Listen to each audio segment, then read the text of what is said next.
Welcome back. You're still watching the Daily Debate, and as I mentioned before the break and before the report, I'm honored to be having with me on the program for tonight Dr. Mabrouk, the professor at the Faculty of Medicine at Ain Shams University. Thank you very much once again for being with us tonight. We are speaking today about Bidayah, a new beginning, a new start for the Egyptians. What is the importance of this presidential initiative? Well, we have to agree on something. Yes. The power of Egypt is not just of its position in the world, which is very important. The geographic position of Egypt makes it one of the most important countries in the world, as we say, on the corner of the Mediterranean and overlooking the Mediterranean and the Red Sea, joining between Africa and Asia, and at the same time having a very small amount of sea, or they sometimes call it the Mediterranean, they call it the lake. Yes. With Europe. So the median position of Egypt makes it sometimes say it is definitely a gift for geography, and sometimes also they call it a victim of geography. The most important fortune of Egypt actually is the manpower, or the human power. Egypt has strong 107 million people by the last census that was made 2 days ago, expecting that there were about 107 million people. Of these 107 million people, if I may use the recent statistics, there are almost 28.5 million students who are studying between schools and universities. 25 million of them are in the schools, and 3.5 million are in the university, and every year they are increasing. Yes. So this is the richness of Egypt. This is the fortune of Egypt, to have almost a quarter of your population under 23 or 24. You can use this to reach the moon if you want, and you can reach really the sky is the limit.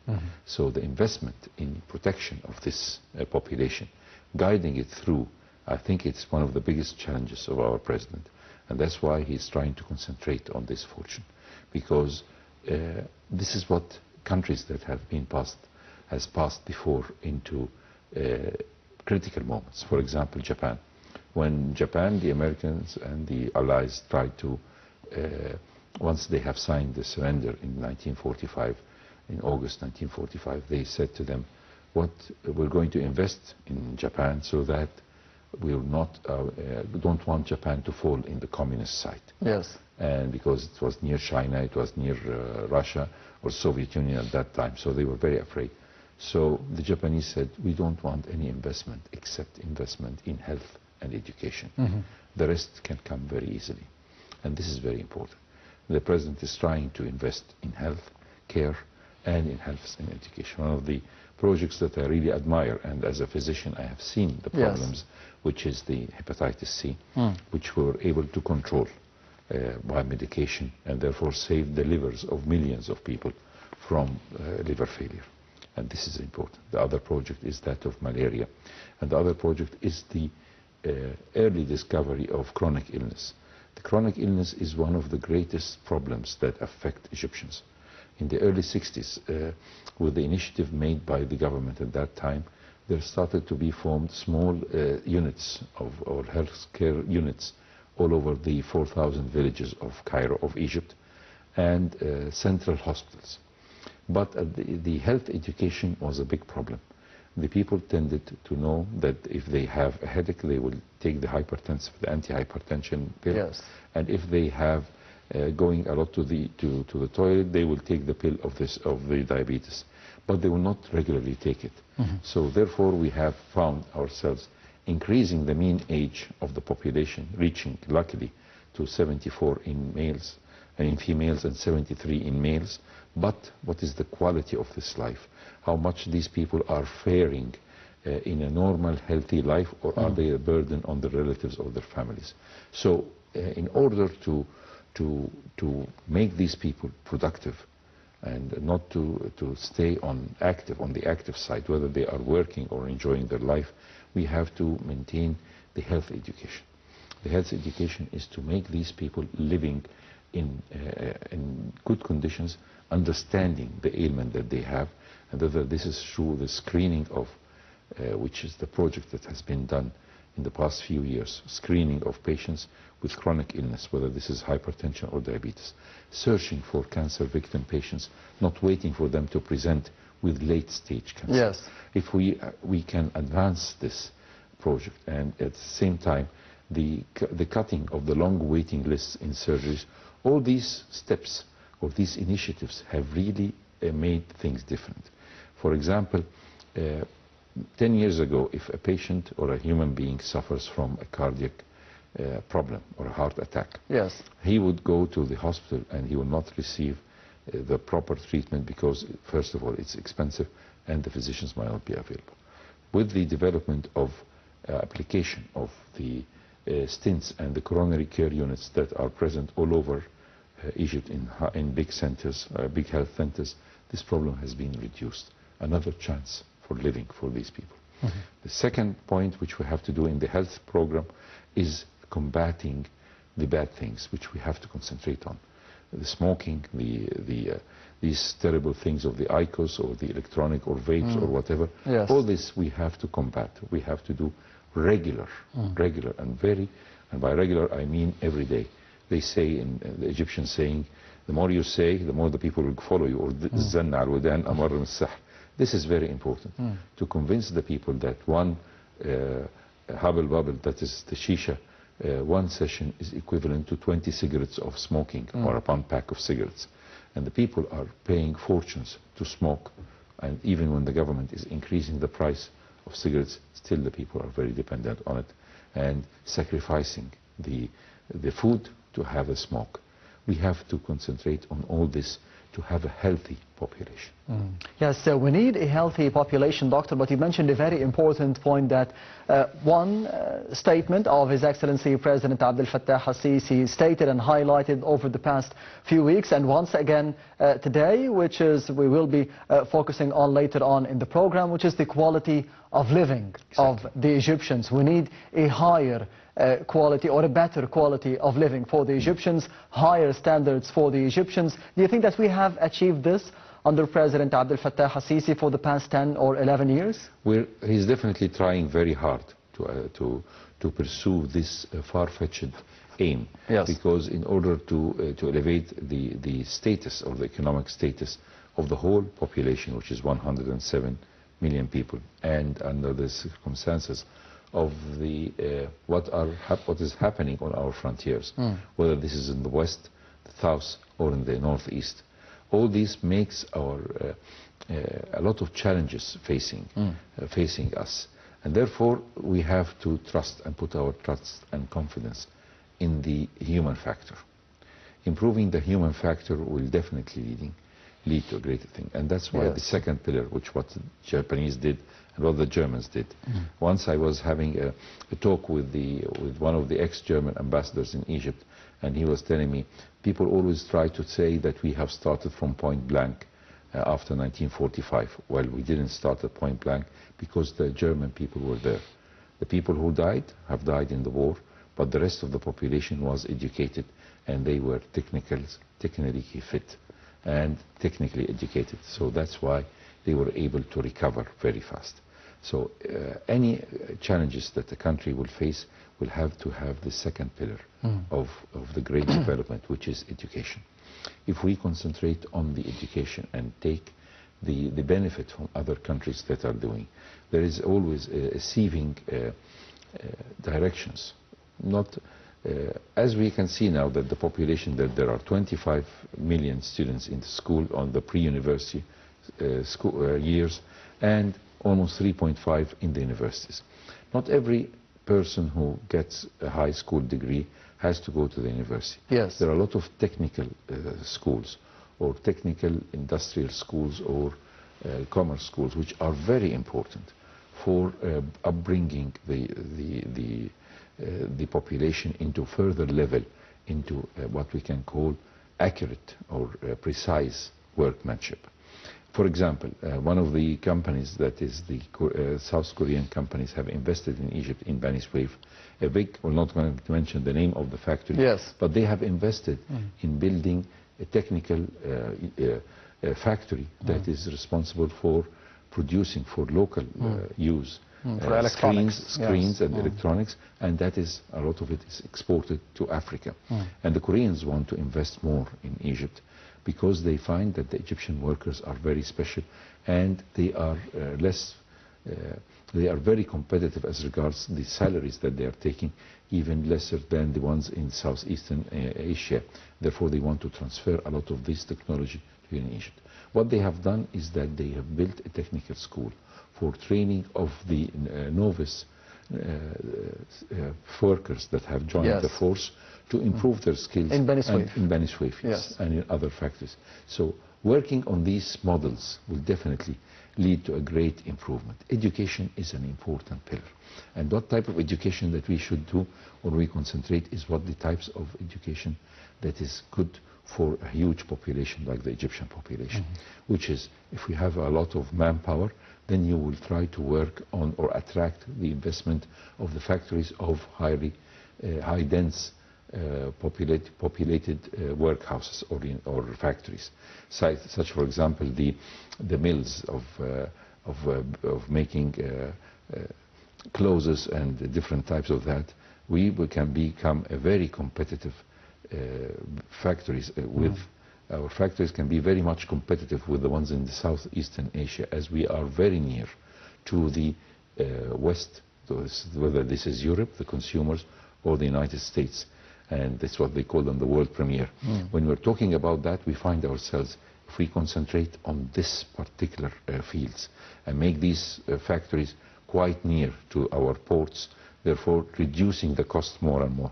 And we have a lot of stories of success. For example, in Mabrouk factories, there are a lot of businessmen who have invested in building factories with training facilities for the workers to, for example, export a lot of one of the biggest jeans factory, without mentioning the name of the factory, one of the biggest jeans factories in the world. One of them, the three biggest, is in Egypt. So when we talk about that, we can find that there are a lot of rays of hope, and there is definitely a big amount of light in the end of the tunnel if we just concentrate on this and always having a lot of hopes. Yes, all this hope on having better education, better health levels, better standards of living, and raising the quality of living for the Egyptians here in the country. Do you think that this has to do with the sustainable development that we are aiming for according to the agenda of Egypt 2030? I was really very happy in the last change in the government that happened, is that the president has appointed a vice president, a vice prime minister for the human development. Yes. And this is, of course, Dr. Khalid Al-Ghaffar, who's working on health and other issues. So when all these issues are taking the proper caring of human beings, we should not forget, for example, the good family planning. And the good family planning, we have seen it. For example, in the statistics which was released the day before yesterday, and we have just seen on the different social medias, is that for the first time the population of Egypt has slightly decreased than I mean, we are increasing 2 million child every year. The number has reduced a bit. This means that the Egyptians are on the right track. If they concentrate on raising good, healthy, educated children, and if they have the proper education, they will be enlightened that they will need to give their children the best proper care. The best proper care can be given to 2, more than to 3 or to 4 or to 5 or to 7. Doctor, are we on the right track in terms of culture? Are we changing our culture? Are we changing our mindset towards the right path, as you mentioned? This is a very important point to have to discuss. Yes. In order to improve how we are looking at the cultural level. The problem with culture is that a lot of people are getting their information from the social media. Yes. A lot of people, just before we went on air together, their only source of information could be a social media or a TikTok or a YouTube that might not be of a caliber. And therefore, the world is going on the rise on listening to podcasts, on listening to YouTube channels which are specified, or people who are trying to summarize books or give an idea or give hopes Yes. to the people. If we, as a media or a mass communication here in this great building of the TV or the radio or the Egyptian radio, concentrate on giving information, small amount of information that can be easily digested by the brains of the Egyptians, definitely we are going to elevate and increase the health or the amount of culture that can reach the people. There are a lot of projects that can be made in this direction. People are now listening more than they are watching TV. So if we give them this audio, so when you look at, for example, the whole networks all over the world, or news networks, they are concentrating on having podcasts. Podcast is a 10 minutes resume about a subject that where the content producer is trying to concentrate his information in a small pill of info. If we can attract the attention of people to avoid looking at the dress of actress or whatever, and listen to food for thought, even if this food for thought is just for 10 or 5 minutes, then we might be on the right direction. Yes, Doctor, allow me to be going to the other report of the daily debate and the final report of the episode for tonight, focusing on Bidaya, the presidential initiative for a new beginning or a new start, as the Minister of Health stated over the past few days that 71.5 million medical services have been offered and have been granted to the Egyptian citizens throughout the course of the presidential initiative Bidaya. We'll be having more details in the upcoming reports, so stay tuned.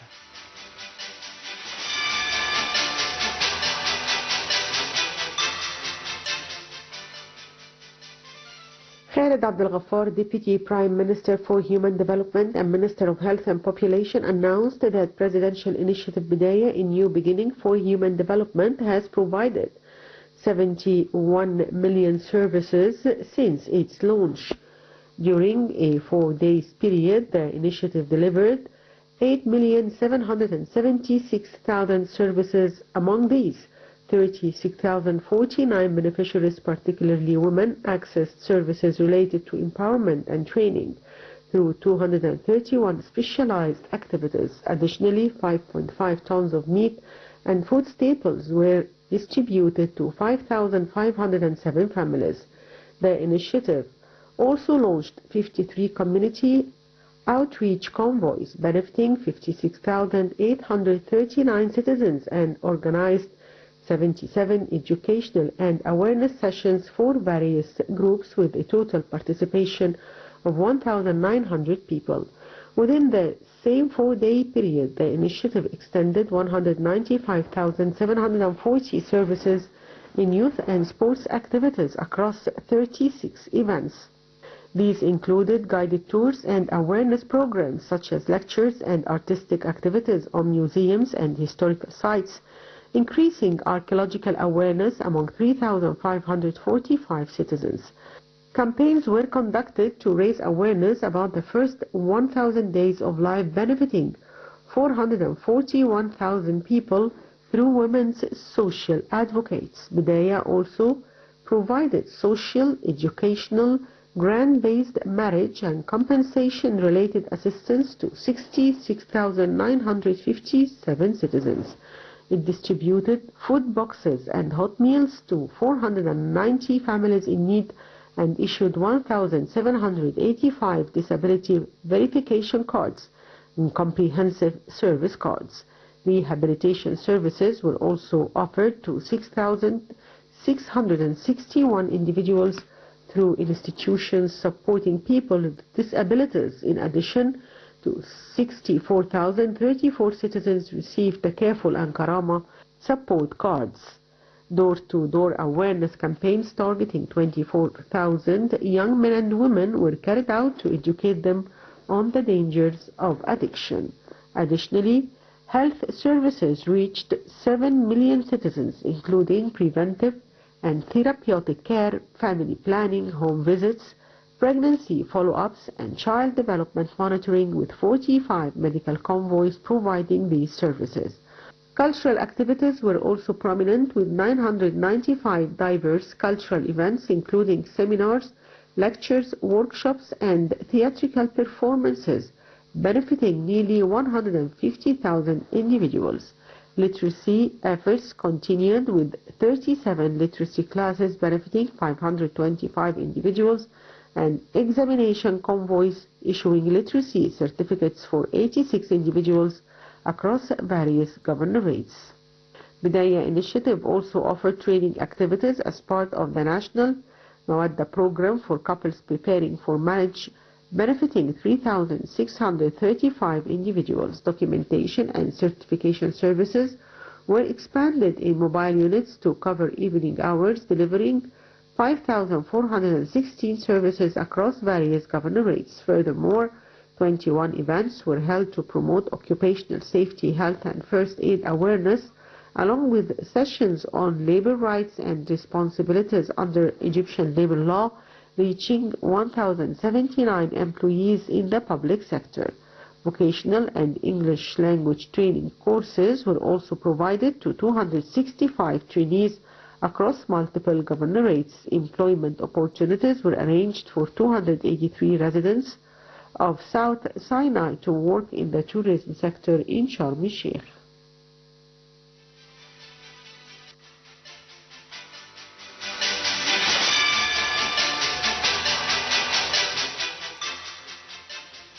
Welcome back. You're still watching the Daily Debate, and I'm honored to be having with me over the program for tonight Dr. Amr Mabrouk, the professor at the Faculty of Medicine at Ain Shams University. Thank you very much once again for being with us tonight. We have seen over the past report the statements made by the Minister of Health regarding the presidential initiative Bidaya, but on the level of health, 71.5 million, about 72 million services were offered and were conducted to the citizens. How do you see the importance of focusing on healthcare, focusing on the elements of the healthcare as well, the offering of the healthcare here in Egypt, including the doctors and other people as well in the healthcare sector? We have first to agree one thing, which is strong countries are built on the health of their population. Yes. And this was totally understood even during the ancient Egyptian time, which even during the Imhotep, who was later on worshipped as a god of healing,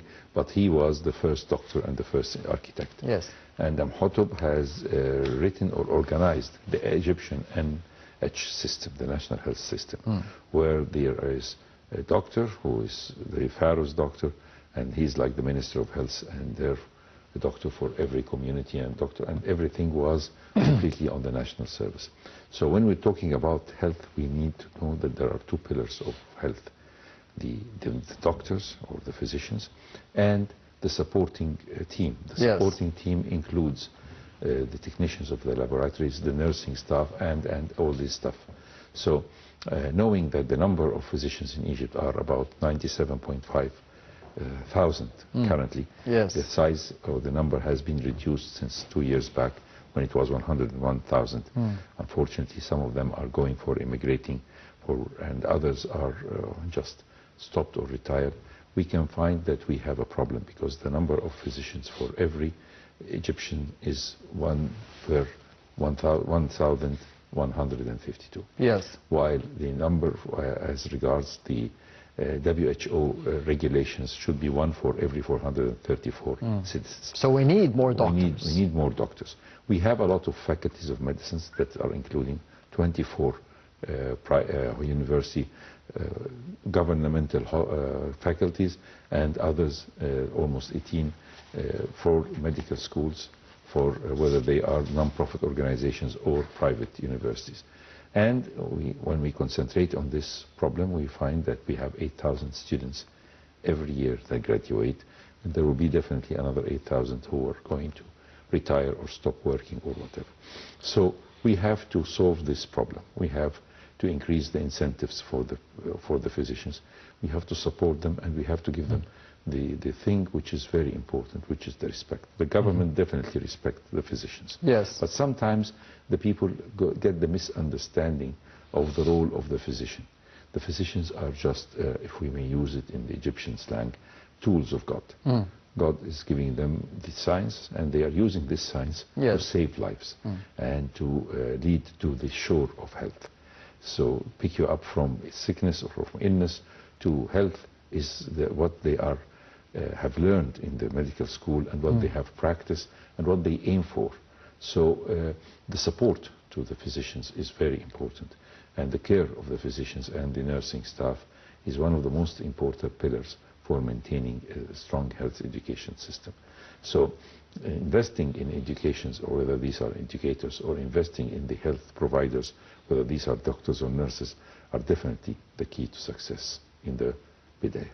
Yes, Dr. Amr Mabrouk, the professor at the Faculty of Medicine, Ain Shams University. Thank you very much for being with us tonight on the Daily Debate. Thank you, sir. It's a great pleasure and honor. The pleasure is all mine. And this brings us to the end of the Daily Debate for tonight. Thank you for watching, and goodbye.